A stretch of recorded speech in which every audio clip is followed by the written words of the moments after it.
जी हाँ, तो कभी कटरीना, कभी तितली, तो अब छिपकली। आपने अभी जो तस्वीरें देखी, तस्वीरों के बाद के जो हालात आपने देखे, वो समुद्री तूफान ताउते की वजह से बने हैं। अब आप सोच रहे होंगे तूफान का नाम ताउते क्यों है। दरअसल आपको बता दें कि इस बार तूफान का नाम म्यांमार ने दिया है और ये एक ग्लोबल स्टडी है। वैश्विक स्तर पर अलग अलग देश वहां से उठने वाले इस तरीके के चक्रवाती तूफानों का नाम देते हैं और ये एक लिस्ट कहीं ना कहीं वैश्विक स्तर पर जो मेट्रोलॉजी डिपार्टमेंट है, मौसम विज्ञान है, उसकी तरफ से निर्धारित की गई है। और वहां पर ताउते का मतलब होता है छिपकली। जिस तरह से छिपकली धीरे धीरे आगे बढ़ती है, अचानक से दुश्मन पर हमला करती है, ठीक वैसे ही ताउते तूफान भी कुछ ऐसे ही आगे बढ़ रहा है। चक्रवाती तूफान का असर अगले 24 से 48 घंटे के भीतर दिखाई पड़ सकता है और ये और ज्यादा भीषण हो सकता है। आज सुबह करीब 10:30 बजे ताउते तूफान गोवा के तट से टकराया और अब ये गुजरात की तरफ बढ़ रहा है। तो ताउते तूफान ने गोवा के तट पर दस्तक देने से पहले अपना रंग दिखाना शुरू कर दिया। केरल, तमिलनाडु और कर्नाटक से खतरनाक तस्वीरें आने शुरू हो चुकी हैं और यह खतरा अगले 1 से 2 दिन में और बड़ा हो सकता है, क्योंकि 18 मई को 175 किलोमीटर प्रति घंटे की रफ्तार से हवाएं चलने की आशंकाएं हैं। आपको दिखाते हैं ताउते के शुरुआती तेवर आखिर कैसे नजर आए।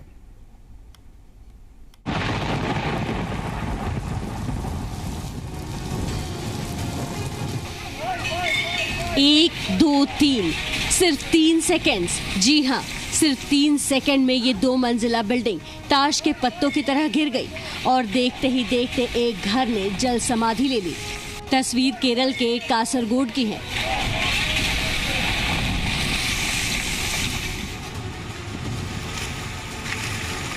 अब दूसरी तस्वीर कर्नाटक के मंगलूर की देखिए। 15 सेकंड के अंदर झोपड़ी नुमा ये घर नदी के तेज बहाव के चलते गिर गया।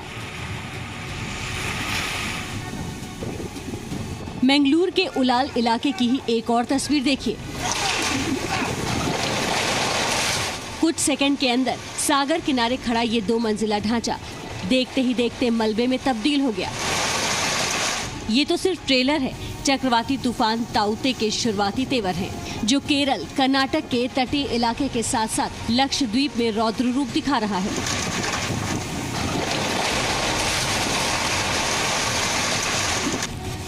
लक्षद्वीप से आई तस्वीरों से आप ताउते तूफान की ताकत का अंदाजा लगा सकते हैं। तेज रफ्तार से हवाएं चल रही हैं और तेज बारिश हो रही है। उसके बीच ये नाव फंसी हुई है। ये मछुआरे समंदर में जाने की कोशिश कर रहे थे, लेकिन तूफान की ताकत के आगे इन्हें अपने कदम पीछे खींचने पड़े।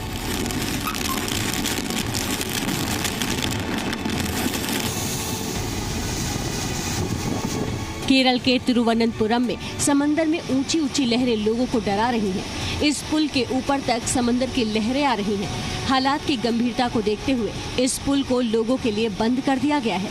समंदर की हलचल पर पुलिस और अर्धसैनिक बल के जवान नजर रखे हुए हैं।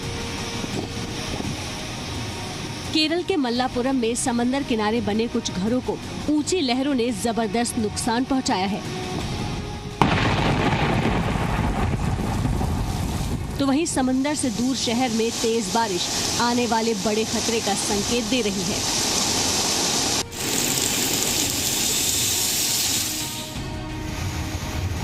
केरल के ही छव्वक्कड़ में समंदर किनारे इस इलाके को देखिए। समंदर में 10 फीट से ज्यादा ऊंची लहरें उठ रही हैं। समंदर का पानी अब रिहायशी इलाकों की तरफ आ चुका है। ये घर पहले जमीन पर हुआ करता था, लेकिन अब समंदर के पानी ने इसे चारों तरफ से घेर लिया है और ये घर कभी भी गिर सकता है।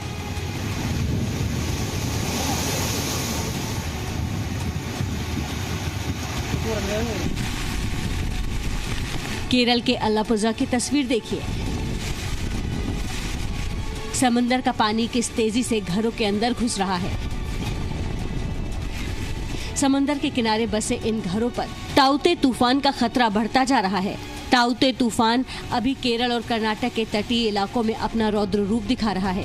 कहीं जोरदार बारिश हो रही है तो कहीं समंदर में डराने वाली ऊंची लहरें उठ रही हैं। माना जा रहा है कि ये 18 मई को गुजरात के तटीय इलाकों से टकराएगा, लेकिन तब तक ये तूफान कमजोर होने के बजाय और ताकतवर हो जाएगा। मौसम विभाग ने आशंका जताई है कि अगले कुछ दिनों में ताउते तूफान के कारण 175 किलोमीटर प्रति घंटे की रफ्तार से हवाएं चलेंगी।